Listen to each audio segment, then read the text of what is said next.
What's going on, guys? It's Greg here, aka NYPrepper. It is Wednesday, October 4th, 2023, and I have some breaking news to share with you guys. Right now, it is 6:58 p.m. Eastern Time here in the United States, and I wanted to just give you guys an update on these nuclear war drills that have been taking place over the last 48 hours in Russia and here in the United States. So if you missed my live stream this afternoon, we had over 4,500 people in the stream experiencing this unprecedented, first time in American history, nationwide emergency alert system test.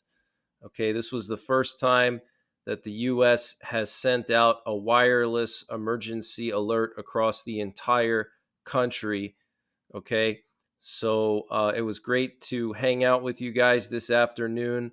And the messages came in for almost everybody in the chat at around 2:18 p.m. Eastern time on cell phones. Okay, and so FEMA said that it was going to start at 2:20 and last all the way to 2:50.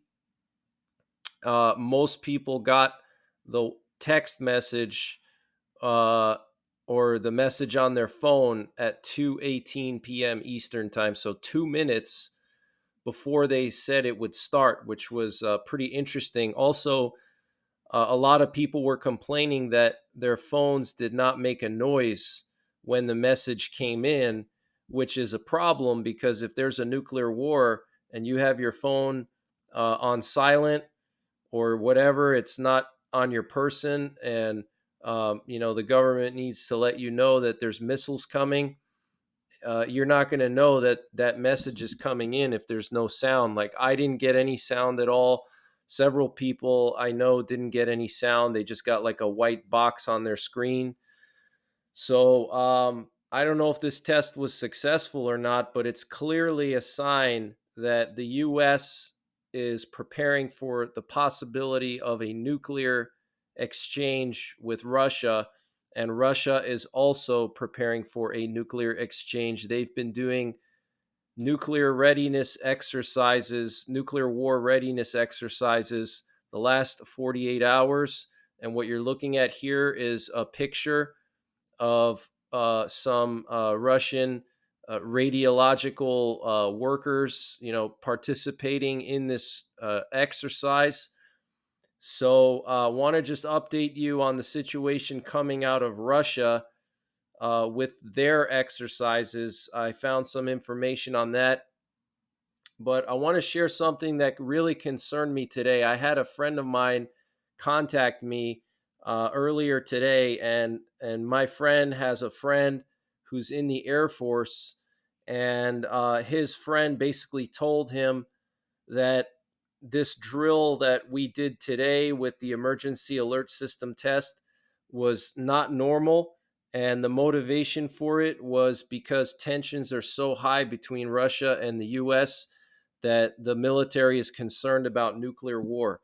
Okay, so this is somebody I know, a friend of a friend who's in the Air Force, saying that these are preparations for nuclear war and that tensions are very, very high between Russia and the United States. And that's why they did that EAS test today. Now, most Americans just blew it off like, no big deal, it's normal. But make no mistake about it, it is not normal for both the US and Russia to test their nuclear war readiness on the same day. Okay. And what's also interesting is that Putin is going to China this month. And I'm wondering if Putin is going to ask permission from Xi Jinping to do something crazy like nuke Ukraine, or some kind of big escalation like going to the Baltics and trying to take the Suwalki Gap, because it's very unusual how Putin would suddenly do these drills right before he goes to China to meet Xi Jinping. The last time Putin went to China was right before he invaded Ukraine. So it's pretty ominous that he's going again now, okay, this month. And he just did these tests in his country right before he's going to China. Okay, so it's almost like he knows he's going to do something, and that's why he's making sure that Russian society is prepared in case there's some kind of an escalation. If, let's say, he decides to use nuclear weapons, he wants to make sure that the Russian population is prepared for that. Okay, so it's not a coincidence. We've seen so much activity the last 2 months with doomsday planes in both Russia and in the U.S., nuclear war command and control planes, um, airborne command posts, communication relay planes, all planes that you would use in a nuclear war, nuclear bombers, all of these planes airborne like every single day for the last 2 months. Okay, and now culminating with these nuclear war readiness exercises in Russia and here in the US. Okay, the only time the US government would send out a nationwide emergency alert is if there was a nuclear war. Okay, make no mistake about it, guys. Okay, so this is very, very serious. Make sure you have a nuclear war survival plan. Make sure you have a fallout shelter that you can get to in a reasonable amount of time. Think about where the nuclear war targets are. I have a list of all the nuclear war targets in the US, Canada, and Europe on my website. There's a link to my website in the description below this video. If you go to my website, you click prepping references, and if you scroll down, it's in there. Okay. How close are you to the nearest target? Are you downwind? What are the prevailing winds throughout the year in your local area between, summer and winter? Because wind directions change with the season. So you need to know the prevailing winds for each season and whether you're downwind from any primary or major nuclear war targets. Okay. And I talk about all these things in my How to Survive Nuclear War series, which is a series that I made here on YouTube. It's like 11 videos. I have a playlist dedicated to them. I'll leave a link in the top right corner. Check those videos out. Check out my website. Make sure you have a fallout shelter you can get to. Okay. In most cases, any underground structure is going to be the best case scenario. Okay. You want to get underground because being underground is the best case scenario. Okay. So basements, train stations, subway tunnels, any kind of tunnel. Even if you have an above ground tunnel, like an old tunnel for a train that goes through a mountain and the train is not active anymore, you can go into that tunnel. Caves, old mines, things like that. Anything where you have a lot of earth around you is the best case scenario. Okay. So check out my videos, but a lot of weird stuff going on, with Russia, for example. Why hasn't Putin called for more mobilization? Okay, why did he only call up 130,000 men, knowing that that's not enough to, win the war? Okay, Putin's not stupid. He knows 130,000 men is not going to do anything except just maintain the existing front line. Okay, he knows it's not enough. How come Russia has stopped with the missile strikes? You notice that Russia's not doing any missile strikes anymore. They're using mostly drones, and even the drone strikes, they're not that often. They used to do missile and drone strikes like 2-3 times a day. Okay, even up until the springtime and early summer, there were strikes every single day on Ukraine that Russia was doing, and now they've pretty much stopped completely. Russia is no longer advancing anywhere along the front line. And so it's a little bit strange that Putin wouldn't call for a large scale mobilization, okay?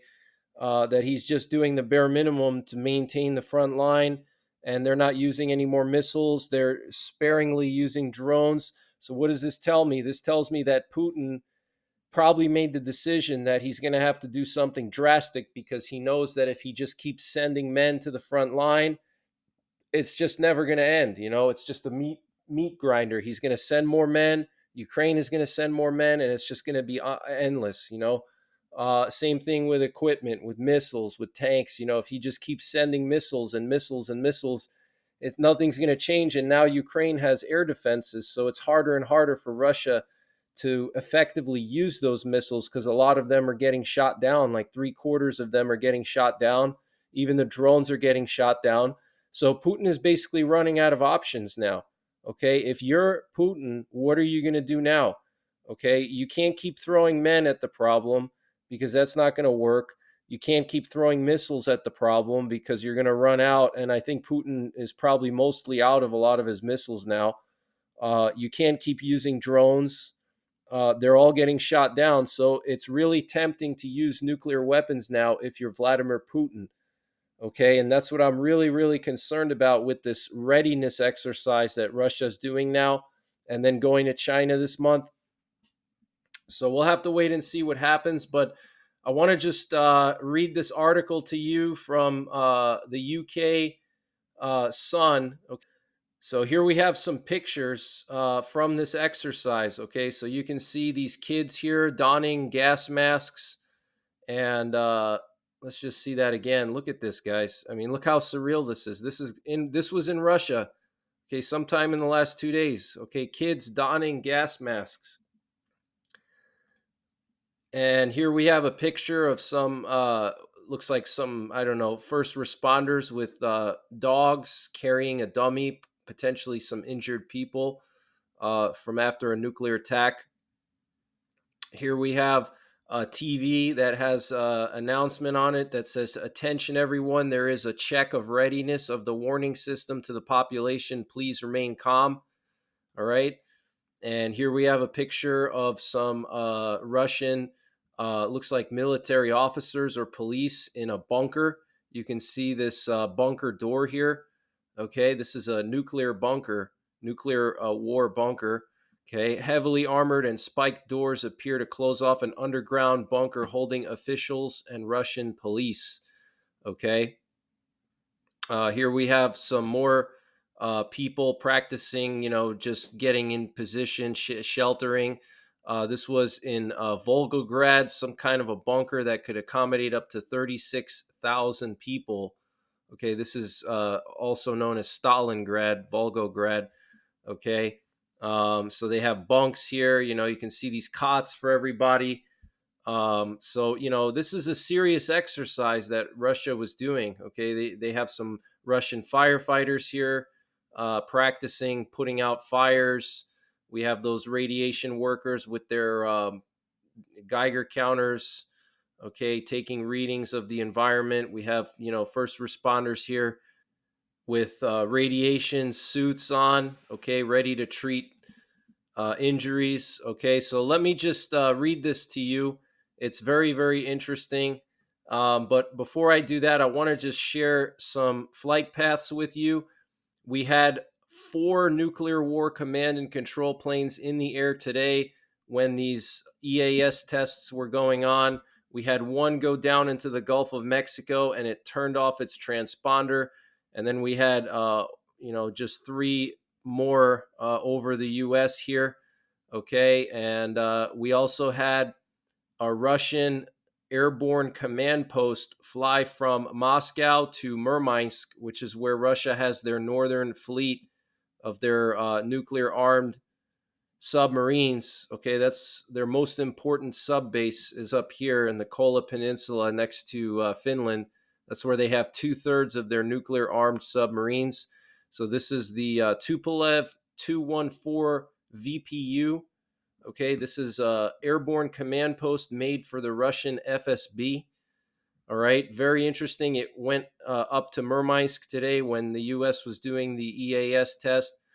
And here's just a zoomed in shot of one of those nuclear war command and control planes flying over north central Montana. This is where we have our missile fields. Okay, one of our missile fields is here.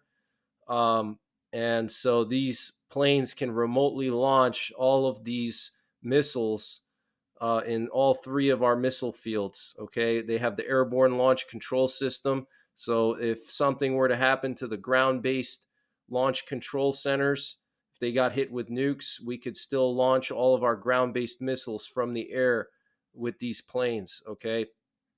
Here's the one that went out to the Gulf and disappeared from the flight radar, turned off its transponder, which is very suspicious. And we also had a nuke sniffer plane airborne.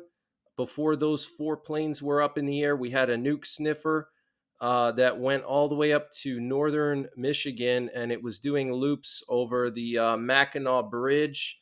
That's the bridge that goes up to the Upper Peninsula, which is kind of weird.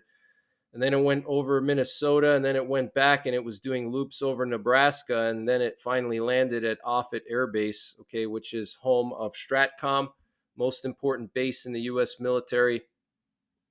So, and then there was also a nuclear war command and control plane airborne at the same time. So, actually, five nuclear war command and control planes airborne today, okay, that I could see. All right.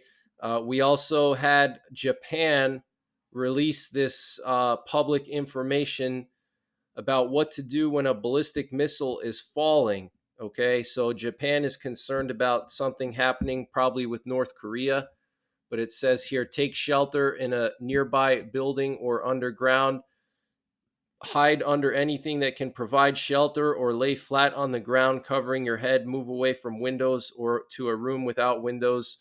All right, so Japan is concerned as well. But let me read to you this article about the Russian exercises. Sirens blared out across Russia today, and children donned gas masks as part of a terrifying drill for an upcoming nuclear attack. The Eerie siren could be heard across the country, and chilling messages were broadcast live as Putin forced his citizens to endure a World War III drill. Chilling footage even shows school children being taught how to correctly don gas masks. Sirens and loudspeakers were sounded in all regions across Russia's 11 time zones in drills that spanned 2 days. It was Russia's first nationwide civil defense exercise as Putin indoctrinates his people about the danger of the West triggering nuclear war. Okay, so this was Russia's first nationwide civil defense exercise. A message sounded declaring, "Attention everyone," as a bone chilling alarm bellowed out in cities and towns everywhere. Emergency services gathered in hazmat suits to carry out protocol as part of Mad Vlad's sick exercise. Pretty funny term they use there. One group ran from a building with a dummy body on a stretcher, accompanied by a pack of dogs, heavily armed. Heavily armored and spiked doors also appeared to close off an underground bunker holding officials and Russian police. Chilling messages were splashed on TV screens as programs were interrupted. They read, "Attention everyone, there is a check of readiness of the warning system to the population. Please remain calm." The same wording boomed out from loudspeakers nationwide. Firefighters rushed to put out a blaze as ambulances and other teams worked around them during the surreal exercise. Workers wearing eerie hazmat suits also stuck signs into the ground on the side of the road. The exercise was based on the assumption of a giant nuclear attack from the West. Um, the legend assumed martial law had been introduced and that Russia had gone through full mobilization. The legend is basically like the plan for the exercise. Okay, so basically the scenario was that martial law was declared in Russia, and Russia underwent full mobilization of their population for war with the West. In one city, Volgograd, two shelters were used as part of the drill. One could accommodate up to 36,000 people. The main goal of the drills is to check our readiness for specific actions, said Emergencies Minister Alexander Kurenkov, who oversaw the drills. In a nuclear war, Vladimir Putin would be calling the shots. He is known to have multiple nuclear bunkers in his palaces, as well as a fleet of doomsday Ilyushin 80 Max Dome aircraft for use in the event of atomic war. It is unclear whether he played any secret role in the drills on Tuesday and today. In Moscow, alarms were supposed to go off at 10:43 a.m. for 1 minute, although some sounded at night and other residents heard nothing at all. Many residents in other cities like Novosibirsk and Vladivostok heard nothing. The emergency alert tests occurred just a few hours after the Russian Defense Ministry claims to have shot down 31 Ukrainian drones. So, absolutely crazy, guys. Okay. Get prepared. I'm going to do another update later on tonight with some of the latest breaking news, but that's basically what happened today. We had the emergency alert system test. Most of the messages went through on cell phones at around 2:18 p.m. Some people reported getting them later. Some people didn't get them at all, especially if they were using Wi-Fi, because the messages, I guess, didn't go through Wi-Fi. But regardless, crazy situation. So that's pretty much it for this one, guys. Take care, God bless, and don't forget the 3 Ps: prepare, practice, and persevere.